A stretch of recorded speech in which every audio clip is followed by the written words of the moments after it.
People are having fewer children, and that makes us question who is going to care for older people later, because the baby boomers just did not have as many children as their parents did. Number 7, patterns of work and retirement are shifting. People want to and need to continue working in later life.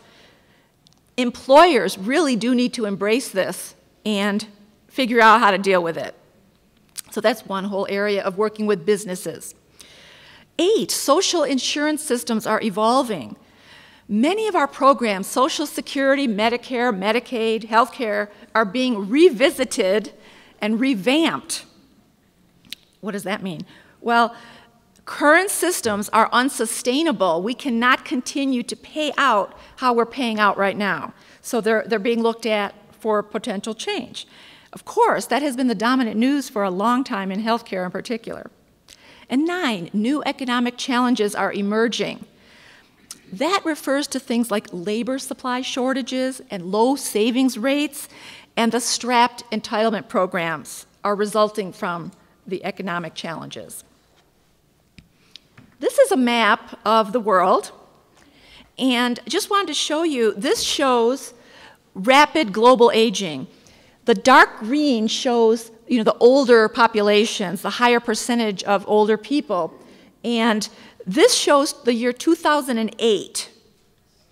This century, we're going to see rapid global aging. The next map you'll see in a minute, not yet, will show you how the green is going to expand. While many trends are uncertain, population aging is for certain. We know it's going to happen. Between 2005 and 2030, both developed and developing countries will see rapid growth in their older populations. Up to 1/3 of the populations of developed countries will be older by middle of this century. So here are the projections for the year 2040. Do you see how the green spread further out? So the dark green shows where 11% or more of the population is aged 65 and over. It's pretty much everywhere, except some of Africa.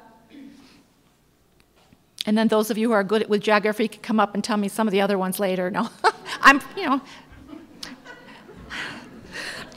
joking. Okay.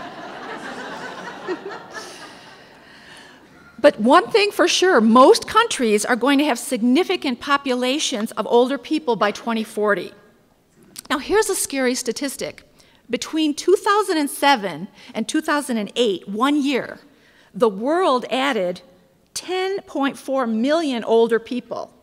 So in 1 year, 10 million. The last slide showed a world where 7% of the world's population was older. This slide shows 14% of the world's population being older. So let's look at the US now. Did you know that the United States has the 3rd largest number of older people compared to other countries in the world? What do you think the country is that has the most seniors in it in the world? Italy? Japan?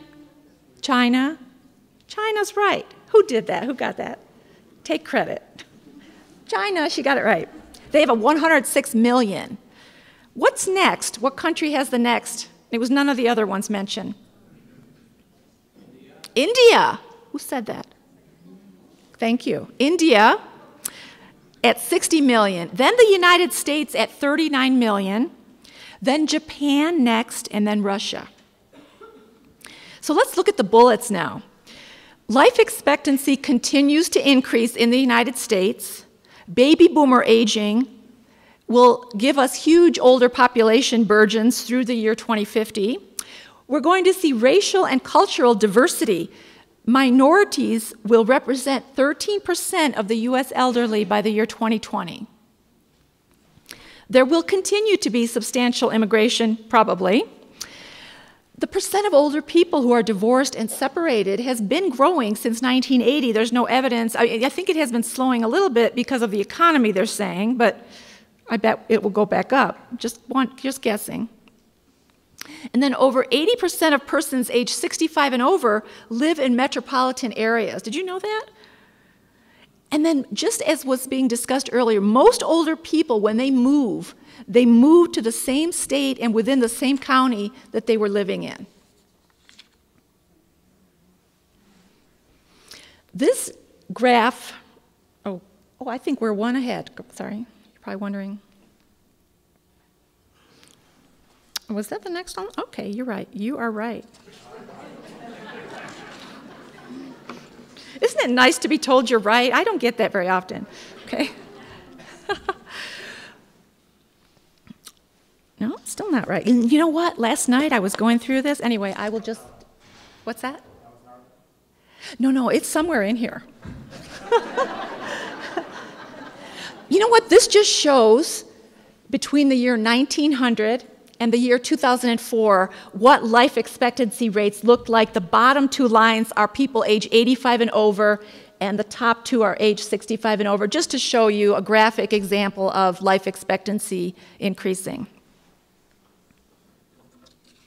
Okay, we are on track now. This graph shows the percent of the U.S. population that is age 60 and over. 65 and over and 85 and over from the year 1900 through 2050. I want to apologize if your head is swimming. I am presenting a lot of statistics. You will get these. You can take a look at them.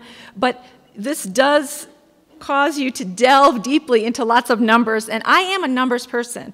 I love data, statistics. I've used them for years. But I even, preparing, sometimes felt like my head was spinning. So I just want you to know I may understand what you're going through. Huge spikes started happening, huge growth, in 2006. What do you think happened in 2006? Given what Bonnie said, she was born in 1946. What happened in 2006? Baby boomers started turning 60.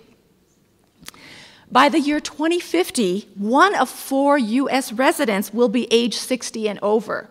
Can you imagine? That is what it's going to be by 2050, 1 of 4 people walking around. Let's talk a little bit more about the baby boomers. We like to talk about ourselves, right? No, I'm just kidding. This graph shows how many babies were born between 1946 and 1964 in the U.S., the typical years we call the baby boom years. And just because we talk about baby boomers as if they're one homogeneous group, just like we talk about older people are this, older people are that, baby boomers are this, baby boomers are that, it's not a good way to look at the baby boomers because their births came over 2 decades in time. Baby boomers are extremely heterogeneous. Okay, here's a couple of examples of baby boomers. So on the left, we have Laura Bush, who was born in 1946. She's called the oldest boomer. And on the right, we have Michelle Obama, who was born in 1964, the youngest boomer. So one meaningful way to look at this huge cohort is to look at the youngest versus the oldest baby boomers. But this approach is simplistic, really, but you'll see some information that shows youngest versus oldest. But in Larimer County, 25% of the population was aged 45 to 64, around the baby boomer ages, in the most recent American Community Survey, 2006 to 2008.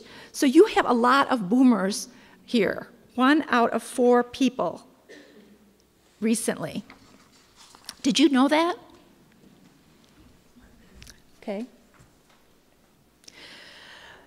As this data from a recent MetLife study shows, the youngest boomers are concerned about outliving their money, oh, surprise, and having to work late in life, having to work at all. We thought we could retire, now we're thinking, my friends say, I probably will work until I can't work anymore. While 1/4 of the older boomers, the Laura Bush people, report having no concerns about retirement.